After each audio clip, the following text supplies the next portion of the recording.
Welcome to mini foods Jaisingh. எல்லோருக்கும் வணக்கம். இன்றைக்கி ரொம்ப சிம்பிளான சுவையான ஒரு பிரேக்ஃபாஸ்ட் ரெசிபி தாங்க பார்க்க போகிறோம். இது சாப்பிட்றதுக்கு நமக்கு சைட் டிஷ்லாம் எதுவுமே தேவைப்படாது. இதே போல் வித்தியாசமாக குழந்தைகளுக்கெல்லாம் செஞ்சு கொடுத்தா ரொம்பவே விரும்பி சாப்பிடுவாங்க. வீடியோக்குள்ளே போகிறதுக்கு முன்னாடி இது வரைக்கும் நம்ம mini foods Jaisingh channel subscribe பண்ணாதவங்க சப்ஸ்கிரைப் பண்ணி வச்சுக்கோங்க. அப்படியே பக்கத்தில் இருக்கிற பெல் ஐக்கானை ப்ரெஸ் பண்ணி வச்சுக்கோங்க. அதுக்கும் மேலே இருக்கிற ஆளுங்கிற பெல் ஐக்கானையும் ப்ரெஸ் பண்ணி வச்சுக்கோங்க. இப்போ ஒரு பாத்திரம் எடுத்துக்கலாம். அதில் 2 கப் அளவுக்கு கோதுமை மாவு சேர்த்துக்கிடுவோம்.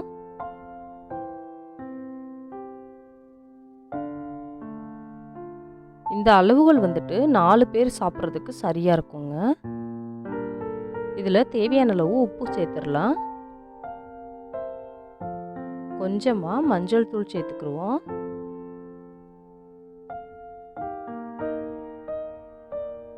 இது எல்லாத்தையுமே நல்லா கலந்து விட்டுறலாம். இதே போல் நல்லா கலந்துட்டு தேவையான அளவு தண்ணி ஊற்றிக்கிடுவோம். ஊற்றிட்டு இதை நல்லா அழுத்தம் கொடுத்து சப்பாத்தி மாவு பிசைகிறது போல் பிசைஞ்சு வச்சுக்கிறலாங்க. இதே போல் தண்ணி கொஞ்சம் கொஞ்சமாக சேர்த்து பிசைஞ்சுக்கிறலாம். நல்லா அழுத்தி பிசைஞ்சு சப்பாத்தி மாவு பதம் வர்ற மாதிரி பார்த்துக்கோங்க. இப்போ இதில் கொஞ்சமாக எண்ணெய் மேலாப்பில் சேர்த்து இதை ஒரு அரை மணி நேரத்துலேருந்து 1 மணி நேரம் வரைக்கும் ஊற வச்சிடலாங்க. உங்களுக்கு எவ்வளோ நேரம் டைம் இருக்குதோ அதுக்கு தகுந்த மாதிரி ஒரு அரை மணி நேரமாவது ஊற வச்சுக்கோங்க.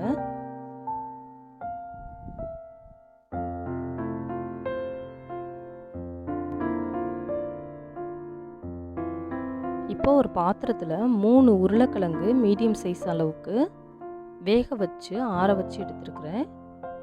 அதை இது போல் கையால் நல்லா அழுத்தி பிசைஞ்சு விட்டுக்குங்க.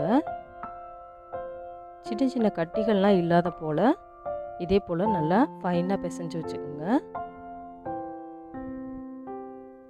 இதில் அரை கப் அளவுக்கு சின்னதாக நறுக்குன வெங்காயம் சேர்த்துக்கலாம்.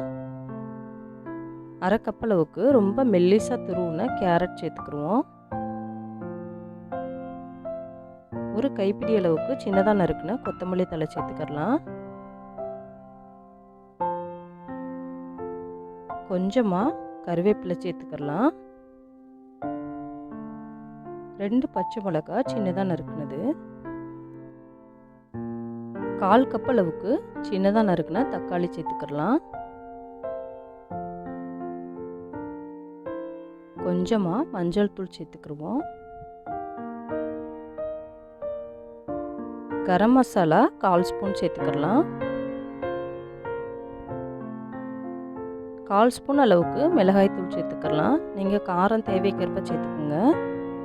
இதில் தேவையான அளவு உப்பு சேர்த்துக்கிடுவோம்.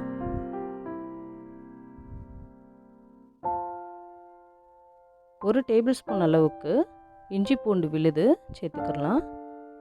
இது எல்லாத்தையுமே நல்லா கலந்து விட்டுருவோம்.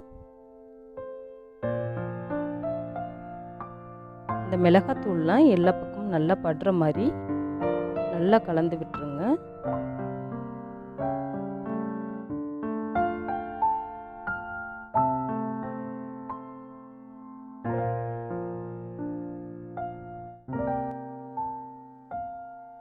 இந்த மசாலாவோட வாசனையே ரொம்பவே சூப்பராக இருக்கும். இப்போ நம்ம பிசைஞ்சு வச்சுருக்கிற கோதுமை மாவை இது போல் பெரிய சைஸாக பிரித்து எடுத்துக்கோங்க. இதை 2 பெரிய உருண்டைகளாக உருட்டி எடுத்துக்கலாம்.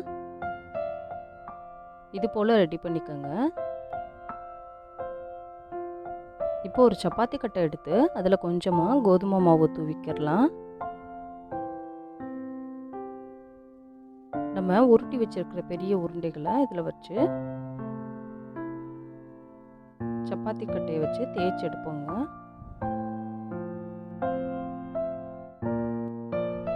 இது நம்ம சப்பாத்தி தேய்க்கிற மாதிரி ரொம்ப மெல்லிசாக தேய்க்க தேவையில்லை. கொஞ்சம் தடிமனாக தேய்ச்சி எடுத்துக்கிறணும்.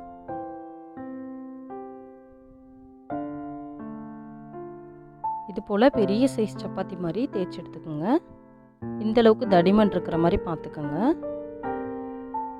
இப்போ நம்ம ரெடி பண்ணி வச்சுருக்கிற அந்த உருளைக்கிழங்கு மசாலாவை இதில் போடலாம். போட்டு எல்லா பக்கமும் வந்துட்டு கவர் ஆகுற மாதிரி நல்லா பரப்பி விட்டுடலாம். இந்த ரெசிபிக்கு நம்ம சைடிஷ்லாம் வந்துட்டு செய்யவே தேவையில்லைங்க, அப்படியே சாப்பிட்லாம். இந்த உருளைக்கிழங்கு மசாலாவே வந்துட்டு சூப்பராக இருக்கும். ரொம்ப ரொம்ப ஈஸியான முறையில் இதை செஞ்சு முடிச்சிடலாம். நம்ம சப்பாத்தி போடணுன்னா கூட சின்ன சின்ன உருண்டைகளாக ரெடி பண்ணி தேய்ச்சிட்ருக்கணும். இதில் வந்துட்டு நம்ம அதுவும் செய்ய தேவையில்லை. இது போல் ஓரங்கள் மட்டும் அந்த மசாலா வைக்காமல் விட்டுட்டு மித்த எல்லா பக்கமும் மசாலா வச்சு நல்லா ஸ்ப்ரெட் பண்ணி விட்டுக்குருவோம். இப்போ இதை போல் இந்த சப்பாத்தியை ரோல் பண்ணி எடுத்துக்கிடுவோம்.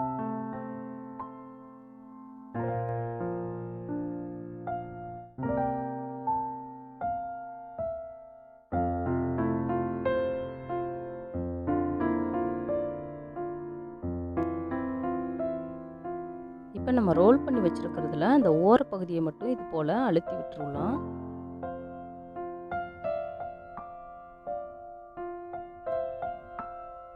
இப்போ இது 1லேருந்து 1.5 இன்ச் தடிமன் இருக்கிற மாதிரி இந்த ரோலை வந்துட்டு ஒரு கத்தி வச்சு கட் பண்ணிக்கிறலாம்.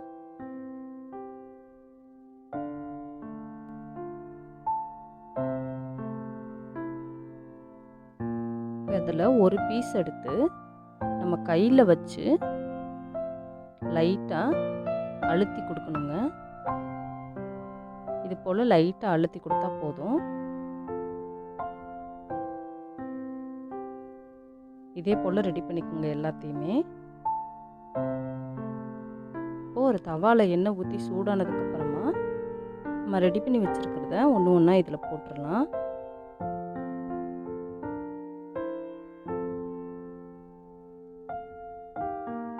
ஒரு 2 நிமிஷம் மீடியம் ஃப்ளேமில் வச்சு வெந்தாலே போதும். 2 நிமிஷம் வெந்ததுக்கப்புறமா மறுபக்கமும் வேகிற மாதிரி திருப்பி போட்டுக்கலாம். நம்ம உருளைக்கிழங்கெல்லாம் ஏற்கனவே வேக வச்சு எடுத்து வச்சுருக்கனால அதெல்லாம் வேகிறதுக்கு ரொம்ப டைம் ஆகாதுங்க. நம்ம கேரட் வந்துட்டு ரொம்ப மெல்லிசாக துருவி இருக்கிறோம், அதனால் அதுவும் சீக்கிரமாக வெந்துடும். மறுபக்கம் திருப்பி போட்டு ஒரு 2 நிமிஷம் வெந்ததுக்கப்புறமா எடுத்து நம்ம அப்படியே சாப்பிட்லாம். இதுக்கு சைடிஷ்லாம் எதுவுமே தேவை கிடையாது. நல்லா லேயராக வந்திருக்கும், சாஃப்டாக இருக்கும். இந்த வீடியோ உங்களுக்கு பிடிச்சிச்சின்னா லைக் பண்ணுங்கள், கமெண்ட் பண்ணுங்கள், உங்கள் ஃப்ரெண்ட்ஸ் அண்ட் ஃபேமிலிஸ்க்கும் ஷேர் பண்ணுங்கள். இதே போல் சிம்பிளான ரெசிபிஸ் வீடியோ தெரிஞ்சுக்கிறதுக்கு மறக்காமல் mini foods Jaisingh channel subscribe பண்ணுங்கள். Thanks for watching.